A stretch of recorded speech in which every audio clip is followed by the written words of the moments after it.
Hey Galactic Geeks, it's Devin.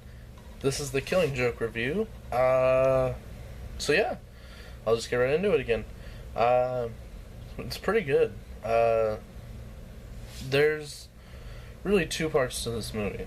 The first third to half of it is all new stuff, nothing we saw in the Killing Joke, and then the last 2/3 to half is pretty much exactly the Killing Joke.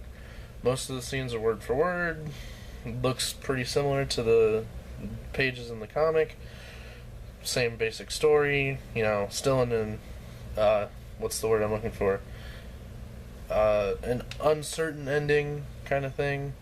The main difference there is the first third to first half, and I'll get into that. The first third to the first half kind of focuses a lot on Barbara Gordon, and it kind of sort of sets up why Batman is so devastated when Barbara gets shot in the spine. Spoiler if you haven't read a 20-30-year-old comic by now.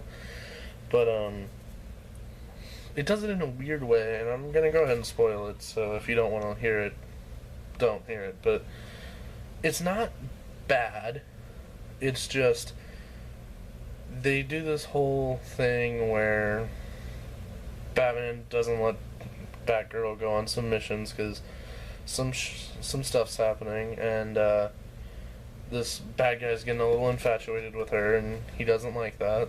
So he says that's not a good sign, and it's probably not. But anyway, so they fight about that for a while, and then they have sex, which I have no problem with. Batgirl and Batman have had relationships before in the past, and some of my favorite storylines have taken place in times when that have happened.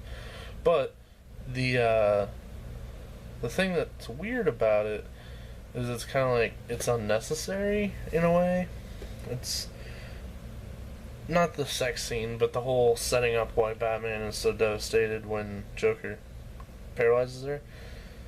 You don't really need to set that up. It's Batgirl and Batman. Batman trained her a little bit. They work together. He's gonna be devastated if a member of the Bat family gets paralyzed. I get you. It's just, it was a little unnecessary. But other than that, pretty much word for word with the comics from most spots. Great performances by Kevin Conroy and Mark Hamill, and Tara Strong as well. But we all knew they were going to do a good job, so no surprises there.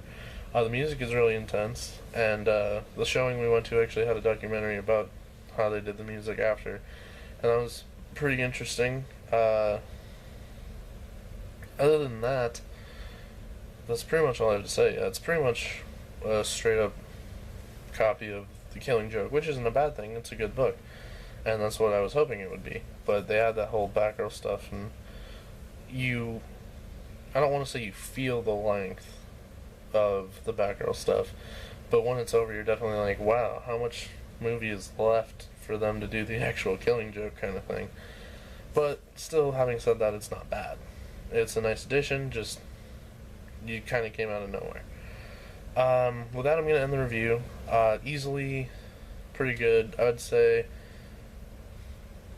pretty, like a 6 or 7 out of 10, but anyway, on to the next matter, which is the year video to celebrate the year. No one's commented on any ideas yet, so I'm still kind of figuring out what to do. It's probably going to end up being like a commentary or some random video that I'm trying to put together, but I'll have that posted in the next 2 or 3 days here, because Tuesday the 26th is the official year, but I might post it within a day or two of that, just depending on how long it takes to set things up and get it done, and if I have anyone else do anything with me, or if it's just me. We'll find out, and with that, I'm going to end this review here, and I'll see you guys on the next video.